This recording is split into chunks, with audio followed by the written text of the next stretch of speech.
नमस्ते बिटिया, सदा खुश रहो। I am JVN doctor Suman Shekhawat, department of Kaya Chikitsa, faculty of ayurvedic sciences, Jyoti Vidyapeeth, women's university, Jaipur. Today we will discuss about shotha. Good morning all of you. I am JVN Dr. Suman Shekhawat, Department of Kai Chikitsa, Jyoti Vidyapith, Women's University, Jaipur. Today we will discuss on शोथ। शोथ अगर हम इसको पारिभाषिक रूप से देखें तो शोथ जो है यह कुपित दोषों का त्वचा व मांस के बीच में आश्रित होकर उच्छेद उत्पन्न करना ही शोथ कहलाता है। इसका जो है इसमें पाक नहीं होता। अगर हम इसके पर्याय की बात करें तो शोथ, शोफ और शवथु ये इसके पर्याय बताए गए हैं। यहाँ पे अगर हम निज इसके भेदों की बात करें तो इसके द्विविध भेद भी होते हैं। इसके अलावा अष्टविध और त्रिविध भेद भी बताया गया है। अगर हम इसके द्विविध भेदानुसार देखें तो निज और आगंतु शोथ बताया गया है। वैसे दोषानुसार देखें तो जो है वातज, पित्तज, कफज, द्वंद्वज अर्थात वात पित्तज, वात कफज और पित्त कफज, और सन्निपातज अर्थात त्रिदोषज एवं आगंतुज। इस हिसाब से इसके अष्टभेद बताए गए हैं और सर्वांग, अर्धांग एवं एकांग के अनुसार इसके त्रिविध भेद बताए गए हैं। अगर हम शोथ के निदान की बात करें तो जो निज शोथ है इसमें स्नेहन, श्वेदन, वमन, विरेचन, आस्थापन, अनुवासन, शिरोविरेचन का सम्यक प्रकार से न होना, संसर्जन कर्म ठीक प्रकार से न होना, छर्दी, अल्सक, विसूचिका, कास, श्वास, अतिसार, शोष, पांडु, उदर रोग, ज्वर, प्रदर, अर्श रोगों के उपद्रवों स्वरूप एवं रोगी के अत्यधिक क्षीण होने से, कुष्ठकृमि, पीड़िका आदि के होने से, अधारणीय वेगों को धारण करने से, पंचकर्म या उपवास करने से, मृतिका भक्षण से, गर्भपात से, प्रसूता द्वारा मिथ्या आहार से शोथ की उत्पत्ति होती है। इसी क्रम में अगर हम आगंतु शोथ के निदान की बात करें तो किसी शस्त्र के छेदन से, भेदन से, भंजन से, बंधन से आदि आघात से आगंतु शोथ हो सकता है। भलातक के फूल एवं फल का रस लगने से हो सकता है। विषैले पत्र, लता आदि के स्पर्श से आगंतु शोथ की उत्पत्ति हो सकती है। विषैले प्राणियों के दंश से एवं विषैली हवा से आगंतु शोथ की उत्पत्ति हो सकती है।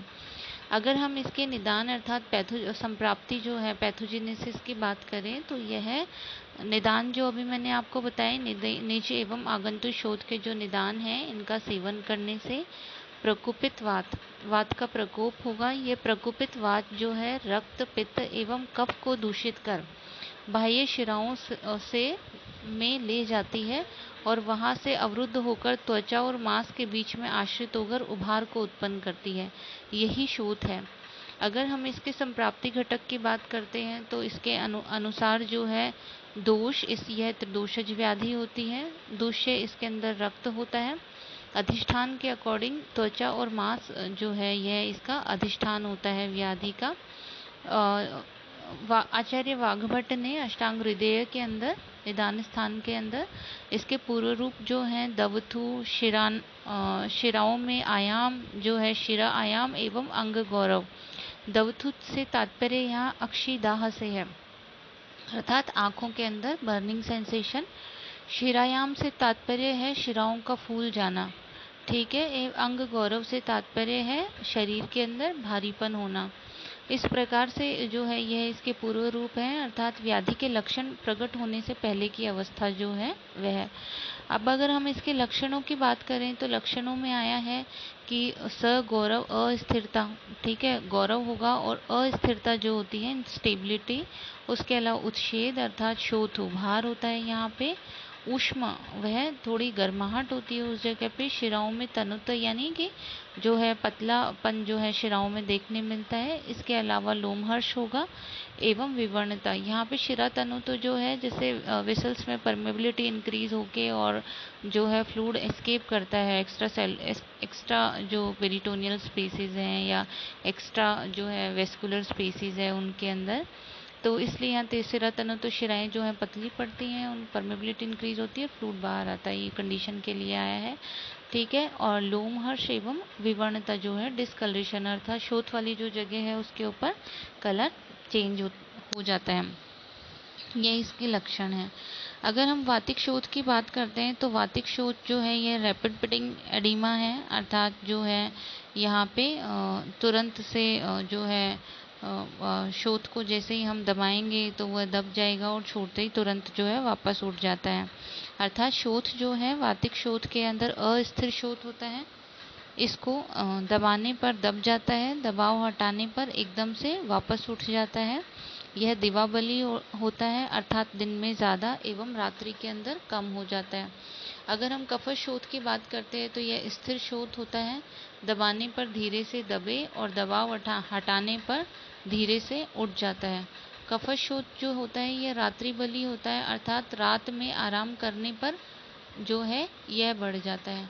पैतिक की शोथ की बात करें तो पैतिक शोथ जो है इसमें दाहा, पाक, गंध और पीड़ा युक्त शोथ होता है। पैतिक शोथ जो है यह ज्वर युक्त शोथ है और इसमें ऊष्मा जो होती है ऊष्मा युक्त शोथ इसको कहते हैं, पैतिक शोथ को।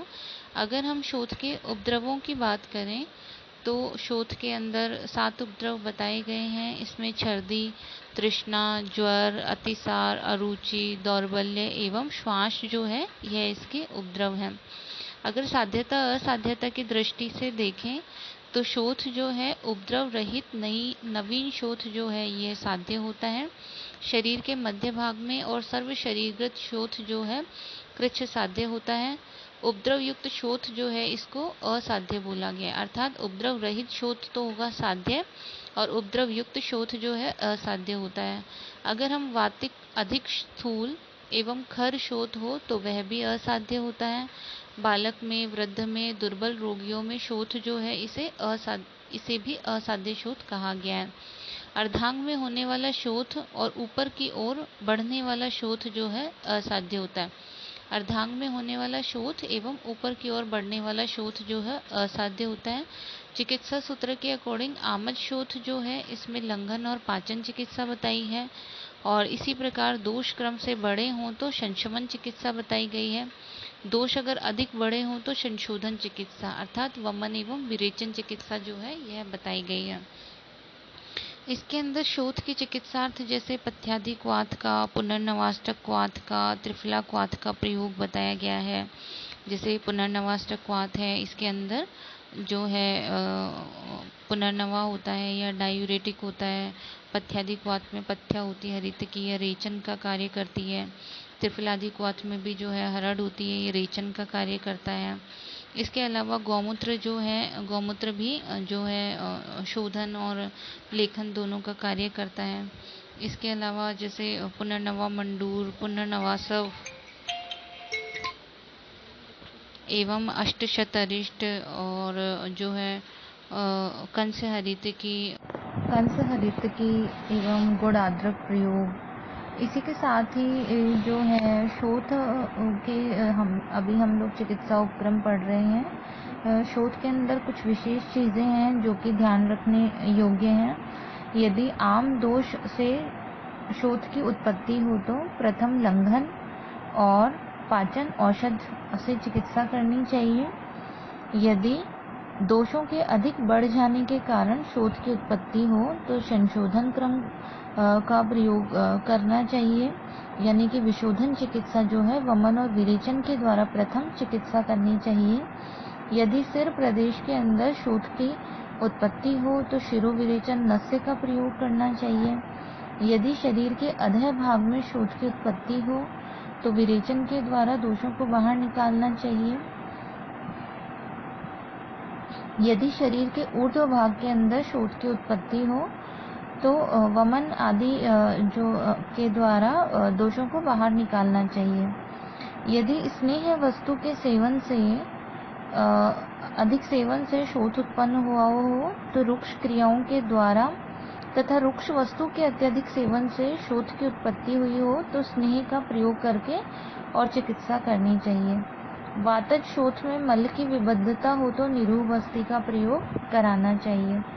शोथ के अंदर अगर हम अपथ्य देखें किस प्रकार का जो है इसमें अपथ्य रहता है, किस प्रकार की चीज़ें जो हैं, किस प्रकार के अपथ्य का इसके अंदर त्याग करना चीज़ें अपथ्य हैं। किस प्रकार की चीज़ों का सेवन नहीं करना चाहिए। तो वो इस प्रकार से हैं कि शोथ से पीड़ित जो रोगी हैं उनको ग्राम्य, जलीय, आनूप मांस, नमक, सूखा साग, नूतन अन्न, गुड़ से बने हुए खाद्य पदार्थ, चावल का आटा, दही, तिल से बने हुए खाद्य पदार्थ और विजल जो होता है पिच्छल अन्न, मदिरा, अम्ल द्रव्य जो है और धान जो है अंकुरित भुना हुआ यव, वल्लूर अर्थात सूखा मांस, शमशन यानी पथ्य और अपथ्य दोनों को एक साथ मिलाकर के खाना, गुरु एवं असात्म्य और विदाही अन्न का सेवन, दिन में शयन और मैथुन इनका त्याग करना चाहिए। अगर हम इसी शोथ की ही चिकित्सा क्रम के अंदर देखें, अगर कफज शोथ व्यक्ति को है तो उसको सौंठ, पिप्पली, मरीच और सफ़ेद निशोथ, कुटकी इनका कपड़ छान चूर्ण में लोह भस्म मिलाकर त्रिफला के रस से सेवन करने पर ये जो योग है ये कफजन्य शोथ को शांत करता है। इसी प्रकार गौमूत्र के साथ में हरितकी चूर्ण का सेवन भी कफजन्य शोथ को शांत करता है। अगर हम हरड़, सौंठ, देवदारू इनके समभाग, हरड़, सौंठ और देवदारू इनका समभाग कपड़छन चूर्ण को गर्म जल से कफशोथ में दें तो यह भी लाभकारी होता है। इसी के अलावा हरड़, सौंठ, देवदारू, पुनर्नवा इन सभी को कपड़छान चूर्ण को गौमूत्र के साथ में दें तो तीनों दोषों का यानी त्रिदोषज शोथ जो है उसको शांत करता है और चूर्ण के पच जाने पर स्नान करने के बाद दुग्ध के साथ में अन्न का सेवन करें तो यह अत्यंत लाभकारी होता है।